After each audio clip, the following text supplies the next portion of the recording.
Greetings from Paris, France. It's November 1, 2019, and I send you my greetings from Paris.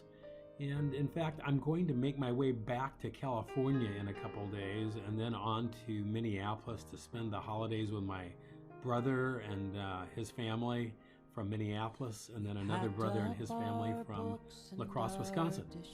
In any case, I want to just kind of give you an idea of the pictures I took today, most of them having some relevance to Hemingway.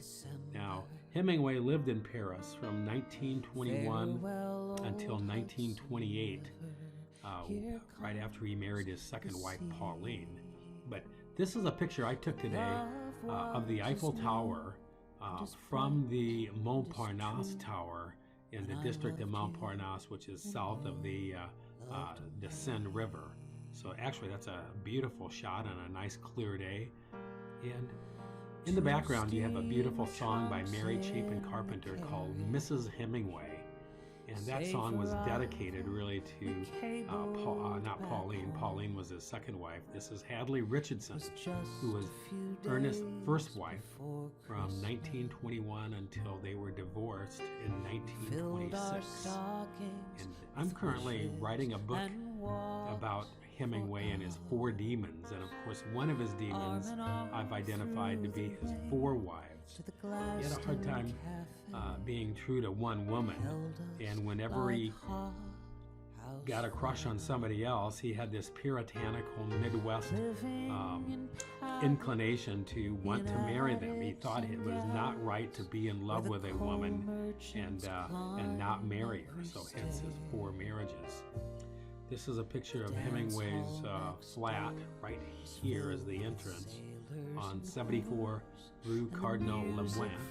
There's a plaque right there that talks about Ernest living in Paris, and this quotation is actually from A Movable Feast. And he wrote that in the latter couple years of his life, and it was published posthumously by his fourth wife, that would be Mary Welsh.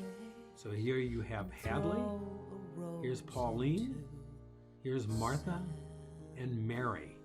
And the chapter I'm writing right now, chapter 8, is called Poor Old Mama, and we focus in on Pauline, who was born, believe it or not, Parkersburg, Iowa, right next to Cedar Falls, Iowa, home of the University of Northern Iowa.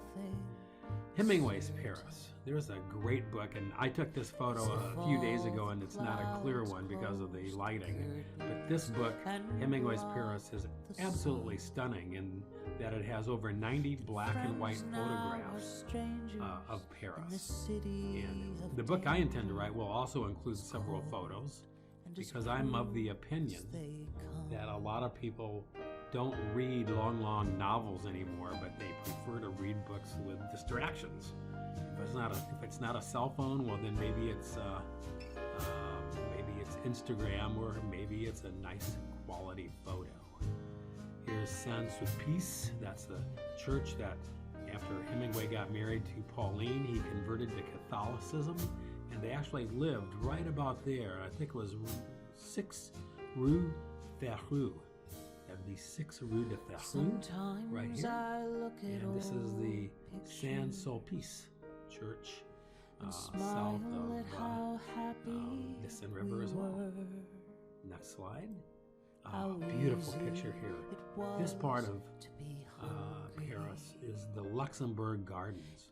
And there's the Observatoire, which is an arm of the Luxembourg Gardens.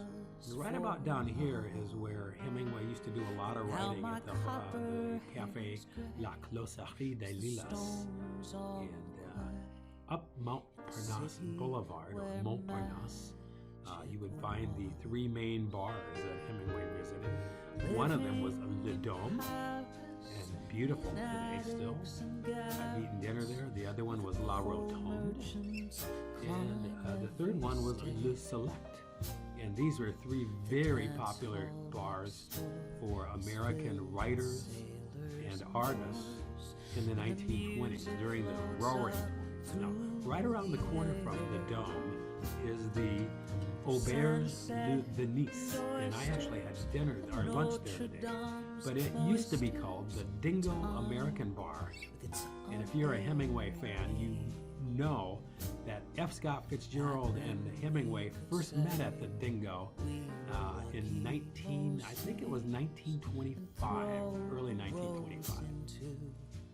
And I took a picture of the menu. Here you could buy cocktails, Les Cocktails d'Ernest Hemingway. And yes, I had one. I had the Grand Marnier, and it's only 9.9 euro. That'd be an $11 drink. But I wanted to have a drink in the Dingo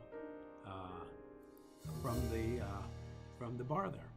And again, here's a picture of Hemingway's first apartment with Hadley. They moved in there in January of 1922 after having spent a couple weeks at a hotel called, I thought I had a picture here, it's the Hotel d'Angleterre. But in closing this video, here's a picture of me, and I included this because this is the Ritz bar, the Hemingway bar at the Ritz. And if you look closely, there's a model of a gun here. It's not the actual gun Hemingway used, but it's the gun supposedly used on the safari in The Short and Happy Life of Francis Macomber. And of course, here are some photos of our star. And there's Ernest that you can see, and there's yours truly. Ernest was almost 62 when he died. You're looking at a guy on his birthday a couple months ago on September 5, and I turned 63 that day. All right, I hope you've enjoyed this video, and I'll send you another one in a month or two. Goodbye. I loved you.